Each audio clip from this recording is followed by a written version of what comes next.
Good evening, boys, girls, mummies, daddies, grandmas and grandpas, and families, and welcome back to this week's Tuck In Tuesday. As you can see, it's showtime at our Rihanna Charter School, where we are growing our hearts and our minds together through the love and wonder of books. So I hope you're snuggled up, ready to be tucked in this Tuesday evening for this week's story. Good evening, mummies and daddies, grandmas and grandpas, boys and girls, and welcome to episode 6 of Tuck In Tuesday. I am Miss Colette and this is Mr. Bassam, and today we will be reading The Conceited Elephant by Salem Shams Al-Din. أعزائي الأبناء والبنات، الآباء والأمهات، أسعد الله أوقاتكم. مساء الخير، أهلا بكم في الحلقة السادسة من القصة المسائية والتي سيرويها لكم السيدة كوليت والأستاذ بسام، والقصة بعنوان الفيل المغرور، إعداد سالم شمس الدين.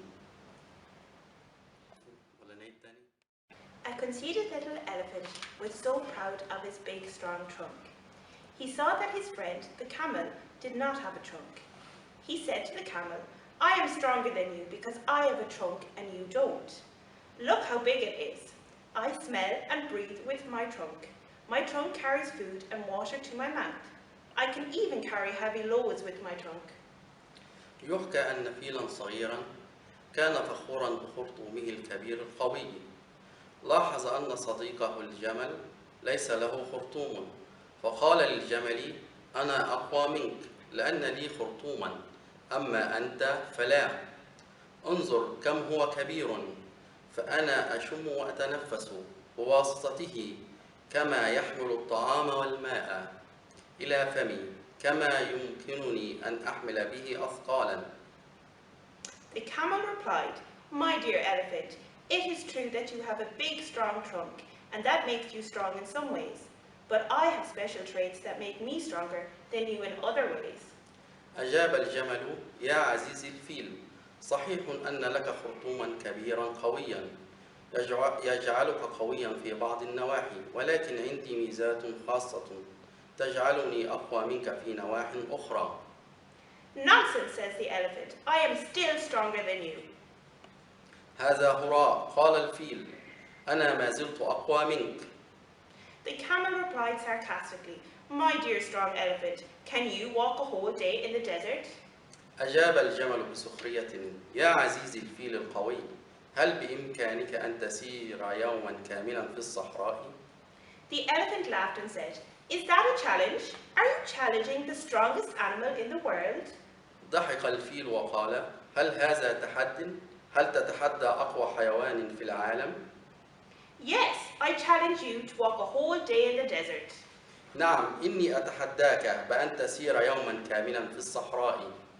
The camel and the elephant agreed to walk in the desert for a whole day, from sunrise to sunset, to find out who is stronger. اتفق الجمل والفيل على أن يسير في الصحراء يوما كاملا من شروق الشمس حتى غروبها ليرى من هو أقوى. The elephant prepared himself for the journey.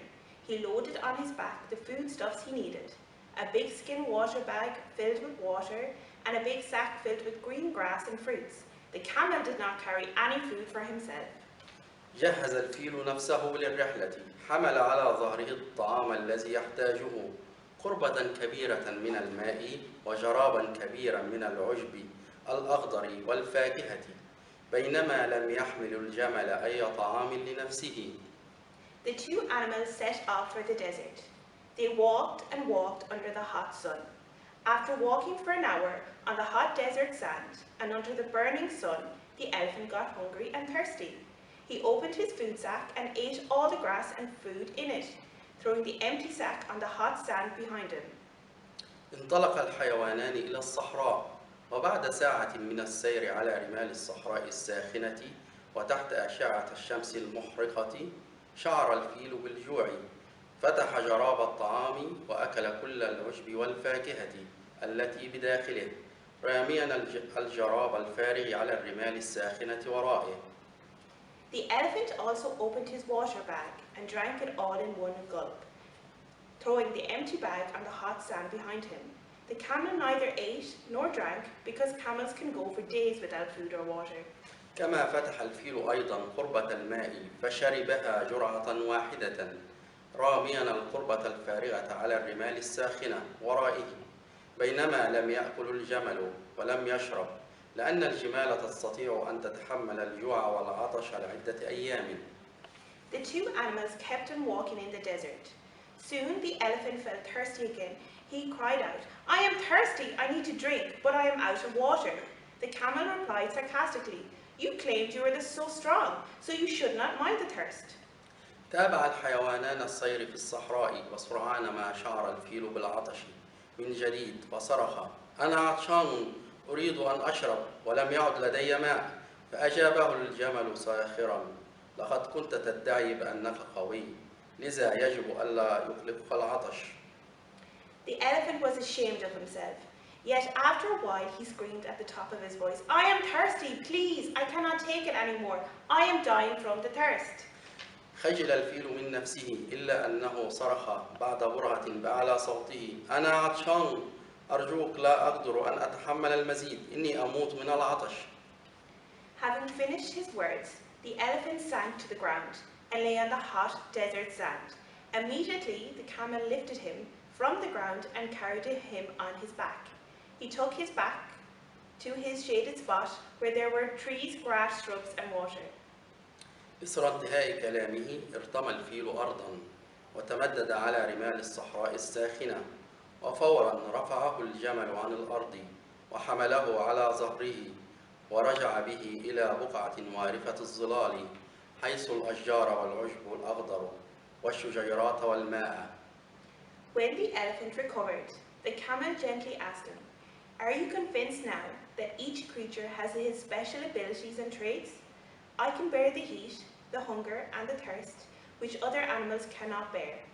I do not have the strong trunk which you have, but you do not have the patience which is a camel's special trait." وعندما استفاق الفيل من إغمائه سأله الجمل بهدوء: هل اقتنعت الآن بأن كل مخلوق لديه قدرات وميزات خاصة؟ فأنا أستطيع تحمل الحر والجوع والعطش الذي لا يتحمله غيري من الحيوانات. ليس لي الخرطوم القوي مثل الذي عندك، ولكن أنت لا تتمتع بالصبر الذي يعتبر ميزة خاصة بالجمل. The camel continued his speech saying, "You see, I am a ruminant animal who stores the food in the stomach until it is needed.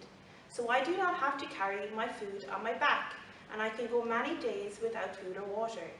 One day I shall tell you the stories of other ruminant animals, like the sheep, the cow, the goat, and the deer." After hearing this, the elephant learned an important lesson, which made him give up his vanity and concede. Every creature has strengths and weaknesses. تابع الجمل كلمته قائلا: هل فهمت ما أعني؟ فأنا حيوان مشتر، أختزن الطعام والماء في معدتي لحين الحاجة، لذا لا أضطر إلى حمل طعامي على ظهري، وبإمكاني تحمل العطش والجوع لعدة أيام. ويوما ما سأخبرك قصصا عن حيوانات مجدرة غيري، مثل الخروف، البقرة، العنزة والغزال. ولدى سماعه هذا تعلم الفيل درسا مهما جعله يتخلى عن غروره: كل مخلوق لديه مواطن قوة ومواطن ضعف. I hope you enjoyed the story and that you too, just like the elephant, learned an important lesson from the story, that we all have strengths and weaknesses, but this is what makes us special and unique. Thank you for watching and we'll see you all tomorrow. أرجو أن تكون القصة قد نالت إعجابكم، وقد تعلمنا من هذه القصة أن لكل شخص مواطن قوة ومواطن ضعف، ويجب على الإنسان أن يتعلم التواضع. شكرا لكم على حسن استماعكم، ونراكم إن شاء الله في الصباح.